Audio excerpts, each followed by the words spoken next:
ನಮಸ್ಕಾರ. ನಿಗಮ ಟಿವಿಯ ಎಲ್ಲ ವೀಕ್ಷಕ ವೃಂದದವರಿಗೆ ನಾವು ಇವತ್ತು ಒಕ್ಕೂಟದ ಸಭೆ ಸಾರಿಗೆ ಸಚಿವರ ಅಧ್ಯಕ್ಷತೆಯಲ್ಲಿ ನಡೆಯಿತು. ವಿಶೇಷ ಏನಂದರೆ ಈ ಬಾರಿ 3 ಗುಂಪುಗಳಾಗಿ ಸಭೆ ನಡೆಯಿತು. ಒಂದು ಒಕ್ಕೂಟ,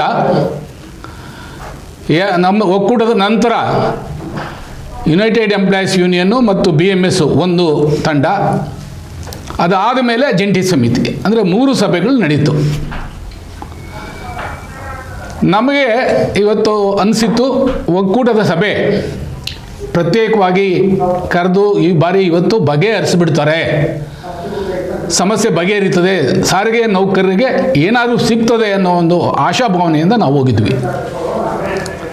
ಹೋದಾಗ ಪುನಃ ಮಾಮೂಲಿಯಾಗಿ ನಿಮ್ಮ ಬೇಡಿಕೆಗಳು ಹೇಳಿ. ಈಗಾಗಲೇ ಎಲ್ಲ ಸಭೆಯಲ್ಲೂ ನಮ್ಮ ಬೇಡಿಕೆಗಳು ಮಂಡಿಸಿದ್ದೀವಿ, ಲಿಖಿತವಾಗಿ ಕೊಟ್ಟಿದ್ದೀವಿ. ಆದರೂ ಪುನಃ ಕೇಳಿದ್ರು. ಆಯಿತು ಅಂದರೆ ನಾವು ಇನ್ನೊಂದು ಬಾರಿ ಹೇಳಿದ್ವಿ. ಮುಖ್ಯವಾಗಿ 4 ಬೇಡಿಕೆ ಇದೆ ಸ್ವಾಮಿ ನಮ್ಮದು.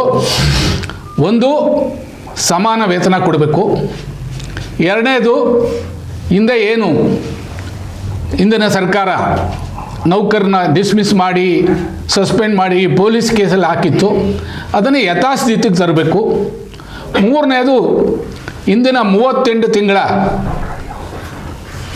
ಏನು ಅರಿಯರ್ಸ್ ಬಾಕಿ ಇದೆ ಅದು ಸಂಪೂರ್ಣವಾಗಿ ಕೊಡಬೇಕು. ಯಾಕೆಂದರೆ ನಿವೃತ್ತಿ ನೌಕರರಿಗೆ ಮೊದಲು ಅದರ ಆದ್ಯತೆ ಕೊಡಿ. 4ನೇದು, ಚುನಾವಣೆ ನಡೆಸಿ. 1992 ಆದ ಮೇಲೆ ಚುನಾವಣೆನೇ ಆಗಿಲ್ಲ. ನಾಯಿಕೋಡೆಗಳಂತ ನಾವೆಲ್ಲ ಉಟ್ಕೊಂಡಿದ್ದೀವಿ. ಇಲ್ಲಿ ಬೇಕಾದಷ್ಟು ಸಂಘಟನೆಗಳಿದ್ದಾವೆ. ರಿಜಿಸ್ಟರ್ಡ್ ಟ್ರೇಡ್ ಯೂನಿಯನ್ 10, ಉಳಿದ ಜಾತಿಗೆ ಸೇರಿದಂಥ ಸಂಘಟನೆಗಳೆಲ್ಲ ಸೇರಿ 5-6 ಇದ್ದಾವೆ. ಅದರ ಬದಲು ಒಂದು ಸಂಘಟನೆನ ಆಯ್ಕೆ ಮಾಡೋಕ್ಕೆ ಅವಕಾಶ ಮಾಡಿಕೊಡಿ. ಒಪ್ಪಿದ್ದೀರಿ ನೀವು, ಮುಖ್ಯಮಂತ್ರಿಗಳು ಒಪ್ಪಿದ್ದಾರೆ, ಆದರೆ ಡೇಟ್ ಕೊಡ್ತಾ ಇಲ್ಲ. ಅಥವಾ ನೀವು ಹೇಳ್ತೀರ ಹಣಕಾಸಿನ ಸಮಸ್ಯೆ ಇದೆ, ನಮಗೆ ಅಷ್ಟೊಂದೆಲ್ಲ ಖರ್ಚಾಗುತ್ತೆ ಅಂತೆಲ್ಲ ನಾವು ಅವ್ರಿಗೆ ಕೊಟ್ಟು ಬಾಕಿ ಎಷ್ಟು ಕೊಡಬೇಕು, 6,000 ಕೋಟಿಗೆ ಬಾಕಿ ಇದೆ ನಮ್ಗೆ ಕೊಡೋಕ್ಕೆ ದುಡ್ಡು ಅಂತೆಲ್ಲ ಕೊಟ್ಟರು. ಯಥಾಸ್ಥಿತಿ ಮಾಡಿದ್ರೆ ನೌಕರರಿಗೆ ಹಿಂದೆ ಇದ್ದಂಥ ಹೋರಾಟದಲ್ಲಿ ಹಿಂದಿನ ಸರ್ಕಾರ ಮಾಡಿದಂಥ ಏನು ದಬ್ಬಾಳಿಕೆ, ಕಿರುಕುಳ, ಮೆಸಾಕರ್ ಅಂತಾರಲ್ಲ, ಅದನ್ನು ಸರಿಪಡಿಸಿ ನಿಮಗೆ ಏನಪ್ಪ ನಷ್ಟ ಆಗುತ್ತೆ. ಆಯಿತು, ಅದನ್ನು ಮಾಡೋದಕ್ಕೆ ನಮಗೆ ಅಭ್ಯಂತರ ಇಲ್ಲ. ಪೊಲೀಸ್ ಕೇಸ್ ವಾಪಸ್ ತಗೊಳ್ಳೋದ್ರ ಬಗ್ಗೆ ಕೂಡ ಕಮಿಟಿ ಆಗಿದೆ ಸರ್ಕಾರದ ಮಟ್ಟದಲ್ಲಿ ಅಂತ ಹೇಳಿದ್ರು. ಈ ಹಣಕಾಸಿನ ವಿಷಯ ಬಂದಾಗ ನಾವು ಸಮಾನ ವೇತನ ಅಂತ ಕೇಳಿದ್ವಿ. ಅವರು ಸಮಾನ ವೇತನ ನಾವು ಕೊಡಲ್ಲ ಅಂತ ಹೇಳಲ್ಲ, ಪ್ರಣಾಳಿಕೆಯಲ್ಲಿ ಇದೆ.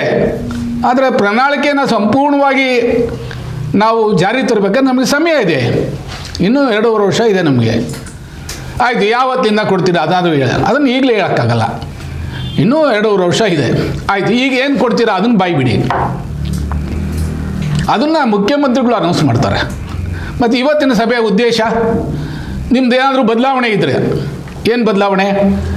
ನೀವೆಲ್ಲ ಬೇಡ, ನಮಗೆ ಏನೂ ಬೇಡಿಕೆ ಬೇಡ ಸ್ವಾಮಿ, ನಮಗೆ ನೀವು ಕೊಟ್ಟಿರೋ ಇಲ್ಲಿ ಕಾಫಿ ಟೀ ತಿಂಡಿ ತಿಂದ್ಕೊಂಡು ಓದ್ತೀವಿ ಅಂತ ಹೇಳಬೇಕಾ? ಅಥವಾ ನಮ್ಮ ಬೇಡಿಕೆಗಳು ಏನು 4 ಬೇಡಿಕೆಗಳು ಇಟ್ಟಿರೋದು ನಾವು ಒಕ್ಕೂಟದಿಂದ. 4 ಬೇಡಿಕೆಗಳಲ್ಲಿ ವ್ಯತ್ಯಾಸ ಏನಪ್ಪ ಅಂದರೆ, ಒಂದು, ಇವಾಗ ನೀವೇನು ಕೊಡ್ತೀರೋ ಅದನ್ನು ತಕ್ಷಣ ಕೊಟ್ಬಿಡಿ. ಯಾಕಂದ್ರೆ ನೌಕರು ಹಸ್ದಿದ್ದಾರೆ. ಆ ತಕ್ಷಣ ಕೊಟ್ಟಾದಮೇಲೆ ನೀವು ಬೇಕಾದ್ರೆ ಎಲೆಕ್ಷನ್ ಮಾಡಿ, ಯಾವ ಸಂಘಟನೆ ಗೆಲ್ತದೋ ಆ ಸಂಘಟನೆ ಒಂದೇ ಸಂಘಟನೆಯನ್ನು ಕರೆದು ಕೂತ್ಕೊಂಡು ಚರ್ಚೆ ಮಾಡಿ ಬಗೆಹರಿಸಿ ಅಂತ ಹೇಳಿದ್ವಿ. ನಂತರ ಮುಖ್ಯವಾಗಿ ಹೇಳಿದ್ದು ಸಮಾನ ವೇತನ. ಏನು ಸಮಾನ ವೇತನ ಏನು ಅಂತ ಅವರೇನು ಕೇಳಲಿಲ್ಲ. ನಮ್ಮ ಕೆಲವು ನೌಕರರ ಮುಖಂಡರುಗಳು ಕೇಳ್ತಾರೆ, ಕೆಲವರು ಕೆಟ್ಟದಾಗೂ ಹೇಳ್ತಾರೆ ಸಮಾನ ವೇತನ ಅಂತ. ಅಂದರೆ ನಾವು ಏನು ಯಾವ ದೇಶದಲ್ಲಿ ಇದ್ದೀವಿ, ಯಾವ ಕಾಲದಲ್ಲಿ ಇದ್ದೀವಿ ಅಂತ ನಾವು ಯೋಚನೆ ಮಾಡಬೇಕಾಗಿದೆ. ಸಮಾನ ವೇತನ, ಸಮಾನ ಕೆಲಸಕ್ಕೆ ಸಮಾನ ವೇತನ. ಈಗ ಸರ್ಕಾರದಲ್ಲಿ ಡ್ರೈವರ್ ಕೆಲಸ ಮಾಡ್ತಾನೆ, ನಮ್ಮಲ್ಲೂ ಡ್ರೈವರ್ ಕೆಲಸ ಮಾಡ್ತಾನೆ. ನಮ್ಮ ಡ್ರೈವಿಂಗ್ ಜಾಸ್ತಿ ಕಷ್ಟ, ಅವ್ರಿಗೂ ನಮಗೂ ಒಂದೇ ಸಮ ಕೊಡಿ ಅಂತ. ಇನ್ನು ಕೆಲವರು ಕೇಳ್ತಾರೆ, ಅಲ್ಲಿ ಕಂಡಕ್ಟರ್ ಹುದ್ದೆ ಇಲ್ಲ ಸರ್ಕಾರದಲ್ಲಿ, ಕಂಡಕ್ಟರ್ ಹುದ್ದೆ ಇಲ್ಲದ ಅರ್ಹತೆ ಏನು? ಇವಾಗ ಜೂನಿಯರ್ ಅಸಿಸ್ಟೆಂಟ್ PUC, ಇಲ್ಲಿ ಕಂಡಕ್ಟ್ರಿಗೂ PUC ಆದವ್ರಿಗೆ ಅಲ್ಲಿ ಏನು ಕೊಡಿದ್ರು ಅಲ್ಲಿ ಇದು ಕೊಡಿ. ಮೆಕ್ಯಾನಿಕ್ ಹುದ್ದೆ ಇಲ್ಲ ಸರ್ಕಾರದಲ್ಲಿ ಇಲ್ಲದೆ ಇರ್ಬೋದು, ಬೇರೆ ಸರ್ಕಾರದ ಸಂಸ್ಥೆಗಳಲ್ಲಿದೆ, ಬೇರೆ ಬೇರೆ ಕಡೆ ನಾವು ನೋಡಿದ್ದೀವಿ. ಅವ್ರಿಗೆ ಅಲ್ಲೇನು ಕೊಡ್ತಾರೋ ಅದನ್ನು ನಮಗೆ ಕೊಡಿ. ಇದೇ ನಮ್ಮ ಬೇಡಿಕೆ ಅಂತ ವಿವರಿಸ್ತೀವಿ. ಅವರೇನು ಅದಕ್ಕೆ ವಿರೋಧ ಮಾಡಲಿಲ್ಲ. ಸಮಯ ಬೇಕು. ಸಮಯ ಎಲ್ಲಿವರೆಗೂ ಅಂತ ಕೊಡೋದು? ನೌಕರರಿಗೇನು ಇವತ್ತು ಏನಾದರೂ ಒಂದು ಆಗುತ್ತೆ ಅನ್ನೋ ಒಂದು ಭಾವನೆ ನೌಕರಲ್ಲಿ ಇತ್ತು, ನಮ್ಮಲ್ಲೂ ಇತ್ತು. ಅದು ಆಗಲಿಲ್ಲ ಅಂದರೆ ಏನು ರಿಜೆಕ್ಟ್ ಆಗಿಲ್ಲ. ಇದನ್ನು ತಗೊಂಡೋಗಿ ಮುಖ್ಯಮಂತ್ರಿಗಳ ಜೊತೆ ಚರ್ಚೆ ಮಾಡಿ ಅವರು ಅನೌನ್ಸ್ ಮಾಡ್ತಾರೆ. ಯಾವಾಗ? ಅಧಿವೇಶನ ಮುಗಿದ ಮೇಲೆ. 18ಕ್ಕೆ ಮುಗೀತದೆ ಅಂತ ಗೊತ್ತಾಗಿದೆ, ಅಥವಾ 19 ಆಗ್ಬೋದು. ಅದ್ರ ನಂತರ ಹೇಳ್ತೀವಿ. ಹೀಗೆ ಕಾಲವನ್ನು ಮುಂದಕ್ಕೆ ಹಾಕುವಂಥ ಪ್ರಯತ್ನ ಆಡಳಿತ ವರ್ಗ ಸರ್ಕಾರದ ರೀತಿಯಲ್ಲಿ ನಡೀತಾ ಇದೆ. ಇನ್ನು ಸರ್ಕಾರದ ಆಡಳಿತ ವರ್ಗದ ಅಧಿಕಾರಿಗಳಿಗೇನು, ಸರ್ಕಾರದಲ್ಲಿ ಇನ್ಸೆಂಟಿವ್ ಅಷ್ಟು ಬರೋಲ್ಲ, ಇಲ್ಲಿ ನಮ್ಮಲ್ಲಿ 9 ಕೋಟಿವರೆಗೂ ಇನ್ಸೆಂಟಿವ್ ಕೊಡ್ತೀವಿ ನಾವು. ಸ್ವಾಮಿ, ಮೆಕ್ಯಾನಿಕ್ ಸ್ಟಾಫ್ಗೆ ಏನು ಇನ್ಸೆಂಟಿವ್ ಕೊಡ್ತೀರಾ? ಏನೂ ಇಲ್ಲ, ಝೀರೋ. ಜೂನಿಯರ್ ಅಸಿಸ್ಟೆಂಟ್ಗಳಿಗೆ ಮತ್ತು ಆಡಳಿತ ಸಿಬ್ಬಂದಿಗೆ ಏನು ಇನ್ಸೆಂಟಿವ್ ಕೊಡ್ತೀರಾ? ಝೀರೋ.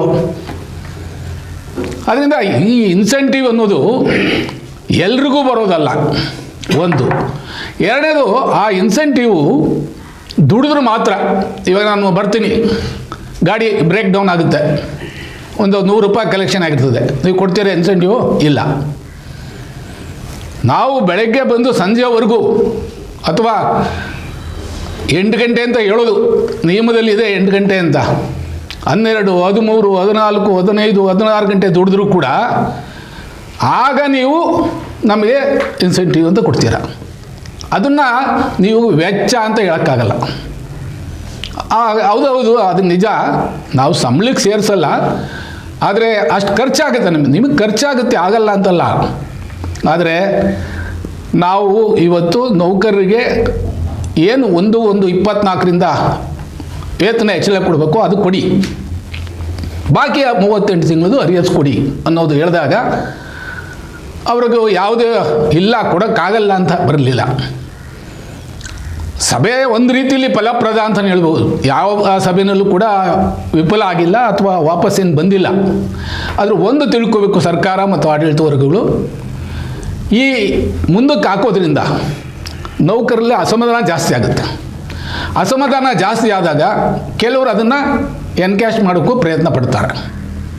ನಾವು ಹೇಳಿದ್ವಿ, ಆ ಅಸಮಾಧಾನವನ್ನು ಹೋಗ್ಲಾಡಿಸ್ಬೇಕಾದ್ರೆ ನೀವು ತಾತ್ಕಾಲಿಕವಾಗಿ ಮಧ್ಯಂತರ ಪರಿಹಾರ ಕೊಟ್ಬಿಟ್ರೆ ಅವಾಗ ಆಲ್ ರೈಟ್, ಸ್ವಲ್ಪ ಮುಂದೆ ತಡ್ಕೊಳ್ಳೋಕ್ಕೆ ಶಕ್ತಿ ಬರ್ತದೆ ಅವ್ರಿಗೆ. ನೀವು ಮಧ್ಯಂತರ ಪರಿಹಾರವೂ ಕೊಡಲ್ಲ, ಅಥವಾ ವೇತನ ಹೆಚ್ಚಳವೂ ಮಾಡಲ್ಲ, ಅಥವಾ ಚುನಾವಣೆಯೂ ಮಾಡಲ್ಲ, ಅಥವಾ ಯಥಾಸ್ಥಿತಿಯೂ ತರಲ್ಲ, ಅರಿಯರ್ಸು ಕೊಡಲ್ಲ ಅಂದಾಗ ಸಹಜವಾಗಿ ಇಡೀ ರಾಜ್ಯದ ಸಾರಿಗೆ ನೌಕರಲ್ಲಿ ಅಸಮಾಧಾನ ಜಾಸ್ತಿ ಆಗಿದೆ. ಬುಗುಲು ಹೇಳ್ತದದು, ಬೂದಿ ಮುಚ್ಚಿದ ಕೆಂಡ ಥರ ಇದ್ದಾರೆ ಇವಾಗ. ಯಾವ ಬೇಕಾದ್ರೂ ಜ್ವಾಲಾಮುಖಿ ಸಿಡಿಬೋದು ಅಂತ ಕೂಡ ಅವರಿಗೆ ಎಚ್ಚರಿಕೆ ಕೊಟ್ವಿ. ಜೊತೆಗೆ ನಮ್ಮ ಒಕ್ಕೂಟ ಈ ಬೇಡಿಕೆಗಳು ಬಗೆಹರಿದಿದ್ದಾಗ ನಾವು ಹೋರಾಟಕ್ಕೆ ಸಿದ್ಧವಾಗಿದ್ದೀವಿ, ಹೋರಾಟಕ್ಕೆ ಕರೆ ಕೊಡ್ತೀವಿ. ಜೊತೆಗೆ ಸಾರಿಗೆ ಸಂಸ್ಥೆಯಲ್ಲಿರ್ತಕ್ಕಂಥ ಎಲ್ಲ ಸಂಘಗಳನ್ನು ಒಗ್ಗೂಡಿಸಿ ಹೋರಾಟಕ್ಕೆ ಇಳಿತೀವಿ ಅಂತ ಕೂಡ ಅವರಿಗೆ ಎಚ್ಚರಿಕೆಯನ್ನು ಕೊಟ್ಟಿದ್ದೀವಿ. ನಿಜ, ಕೆಲವರು ಒಡಕು ಬರೋ ಹಾಗೆ ಮಾತಾಡೋದನ್ನು ನಾವು ಕೇಳಿದ್ದೀವಿ. ಯಾಕೆ? ಒಬ್ಬರು ಹಿಂದೆ ಒಬ್ಬ ನಾಯಕರು ಹೇಳ್ತಿದ್ರು, ಎಲ್ಲರೂ ಒಟ್ಟಾದರೆ ಏನು ಲಾಭ ಇಲ್ಲ ಅಂತ. ಯಾಕೆ ಅಂದರೆ ಒಂದು 10 ಗ್ಲಾಸ್ ಇರ್ತವೆ, ಅದರಿಗೆಲ್ಲ ಸ್ವಲ್ಪ ನೀರು ಇರ್ತದೆ. ಒಂದು ಗ್ಲಾಸಲ್ಲಿ 3/4 ಭಾಗ ಇರ್ತದೆ. ಅವೆಲ್ಲವೂ ತೆಗೆದು ಒಟ್ಟಿಗೆ ಹಾಕಿದ್ರೆ ಗ್ಲಾಸ್ ತುಂಬುತ್ತೆ, ಎಲ್ರಿಗೂ ಸರಿಯಾಗಿ ಕಾಣ್ತದೆ ಅಂತಂದರೆ ಅವೆಲ್ಲ ಸಣ್ಣ ಸಣ್ಣ ಲೋಟಗಳಲ್ಲಿ ವಿಷ ಇದೆ. ಅವೆಲ್ಲ ತೆಗೆದು ನಮ್ಮ ಲೋಟಕ್ಕೆ ಹಾಕ್ಕೊಂಡ್ರೆ ನಮ್ಮ ನೀರು ವಿಷ ಆಗುತ್ತದೆ, ಅದರಿಂದ ಒಗ್ಗಟ್ಟು ಬೇಡ ಅಂತ ಆರ್ಗ್ಯುಮೆಂಟ್ ಮಾಡೋರು. ಅಂದರೆ ನೌಕರರ ಹಿತಾಸಕ್ತಿ ಕಾಪಾಡ್ತೀವಿ ಅಂತ ಹೇಳೋ ಜನ ಇವತ್ತು ಅವರ ಬೇಡಿಕೆಯಲ್ಲಿ ಚುನಾವಣೆ ಇಲ್ಲವೇ ಇಲ್ಲ. ಏನು ಹೇಳ್ತಾರೆ? ಹಂಗೂ ಬಲವಂತವಾಗಿ ಕೇಳಿದ್ರೆ ಚುನಾವಣೆ ನಡೆಸಲಿ, ಯಾರು ಬೇಡ ಅಂದವರು? ಬೇಡ ಅಂದವರು ಅದಲ್ಲ ಸ್ವಾಮಿ. ಯಾಕೆ ನೀವು ಡಿಮ್ಯಾಂಡ್ ಮಾಡ್ತಿಲ್ಲ? ಡಿಮ್ಯಾಂಡ್ ಮಾಡಿದ್ರೆ ಏನಾಗುತ್ತೆ? ಎಲ್ಲರೂ ಕೇಳಿದರೆ ಚುನಾವಣೆನ ಮಾಡಲೇಬೇಕಾಗುತ್ತೆ. ಹಾಗೆ ವೇತನ ಹೆಚ್ಚಳನೂ ಅಷ್ಟೇ. ಕೆಲವರು ಹೇಳ್ತಾರೆ ಅಗ್ರಿಮೆಂಟು ಸಮಾನ ವೇತನನೋ, ಡಿಫ್ರೆನ್ಸ್ ಇದೆ ನಿಮಗವರು. ಅಗ್ರಿಮೆಂಟ್ ಅಂದರೆ ಏನು ಸ್ವಾಮಿ? ಅಗ್ರಿಮೆಂಟ್ ಅಂದರೆ 4 ವರ್ಷಕ್ಕೊಮ್ಮೆ ಬಂದಿದೆ ನಮ್ಮ ಸಂಸ್ಥೆಯಲ್ಲಿ. 2 ವರ್ಷ ಆಯಿತು, ಆಮೇಲೆ 3 ವರ್ಷ ಆಯಿತು, ಆಮೇಲೆ 5 ವರ್ಷ ಆಗಿತ್ತು, ಪುನಃ 4 ವರ್ಷಕ್ಕೆ ಬಂದು ನಿಂತಿದೆ. ನಿಯಮದ ಪ್ರಕಾರ ಆ ಪೀರಿಯಡ್ ಮುಗಿದ ತಿಂಗಳು ಮುಂಚೆ ನಮ್ಮ ಬೇಡಿಕೆಗಳನ್ನು ಆಡಳಿತವರೆಗೆ ಕೊಡಬೇಕು. 3 ತಿಂಗಳೊಳಗೆ ಆಡಳಿತ ವರ್ಗ ಕರೆದು ಮಾತಾಡಿ ಬಗೆಹರಿಸ್ಬೇಕು. ಬಗೆಹರಿಸೋದು ಯಾವ ರೀತಿ? ಆ ಯೂನಿಯನ್ ನಮ್ಮ ನೌಕರ ಸಂಘಗಳಿಗೂ ಆಡಳಿತವರೆಗೂ ಸರ್ವಸಮ್ಮತ ಬಂದ ಮೇಲೆ MOU ಅಂದರೆ ಮೆಮೊರಂಡಮ್ ಆಫ್ ಅಂಡರ್ಸ್ಟ್ಯಾಂಡಿಂಗ್ ಮಾಡ್ತೀವಿ. ಅದಾದಮೇಲೆ ಅದನ್ನು ಸರ್ಕಾರಕ್ಕೆ ಕಳಿಸ್ತಾರೆ. ಸರ್ಕಾರ ಒಪ್ಪಿ ಕಳಿಸಿದ ಮೇಲೆ ಅದನ್ನು MOS memorandum of understanding for signing, ಇದು ಒಪ್ಪಂದ. ಅದು 92ರಿಂದ ಈಚೆಗೆ ಆಗೇ ಇಲ್ಲ. ಅದರ ಬದಲು ಏನಾಗ್ತಿದೆ, ಏಕಪಕ್ಷೀಯವಾಗಿ ಸರ್ಕಾರಗಳು ಕೊಡ್ತಾ ಇದ್ದಾವೆ. ಇದನ್ನು ಕೆಲವರು ಅಗ್ರಿಮೆಂಟ್ ಬೇಕಾ, ಸಮಾನ ವೇತನ ಬೇಕಾ? ಸ್ವಾಮಿ, ಅಗ್ರಿಮೆಂಟು ಏನು? ನಿಮ್ಮ ಅಗ್ರಿಮೆಂಟ್ಗಳು ಆಗ್ತಾ ಇದ್ದಾವ?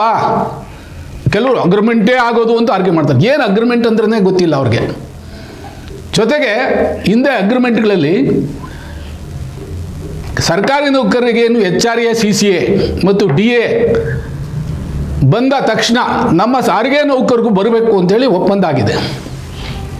ಅದೇ ರೀತಿ ಈ ಬಾರಿನೂ ಒಪ್ಪಂದ ಮಾಡೋಣ. ಸರ್ಕಾರಿ ನೌಕರಿಗೆ ಯಾವಾಗ ಜಾಸ್ತಿ ಆಗುತ್ತೋ ಬೇಸಿಕ್ಕು, ನಮ್ಮ ಸಾರಿಗೆ ನೌಕರಿಗೂ ಮಾಡ್ತೀವಿ ಅಂತ ಒಪ್ಕೋತೀರಾ ಅಂತ ಕೇಳಿದ್ರೆ ತಯಾರಿಲ್ಲ. ಯಾಕೆ? 4 ವರ್ಷಕ್ಕೊಮ್ಮೆ ಚೌಕಾಸಿ ಪದ್ಧತಿ ಇರಬೇಕು. ಸಸ್ಪೆನ್ಷನ್ ಆಗಬೇಕು, ಟ್ರಾನ್ಸ್ಫರ್ ಆಗಬೇಕು, ಡಿಸ್ಮಿಸ್ ಆಗಬೇಕು.